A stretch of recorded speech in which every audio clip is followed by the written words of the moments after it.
I ran into this last week. Here's what fixed it for me. If you've accidentally deleted chats on Telegram and want to recover them, follow these steps. Step 1. Check archived chats. Open your Telegram app and swipe down on the chat list. Look for the archived chats folder.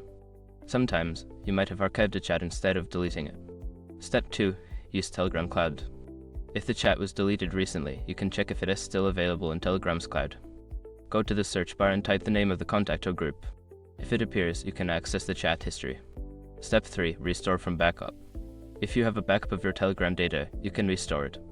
Go to your device settings, find the backup option, and select the latest backup that includes your Telegram data. Step 4. Check other devices. If you use Telegram on multiple devices, check other devices for the chat. Sometimes, the chat might still be available on another device where you haven't deleted it. Step 5. Contact Telegram support. If none of the above methods work, you can reach out to Telegram support for assistance. Go to the settings, tap on Ask a Question, and describe your issue.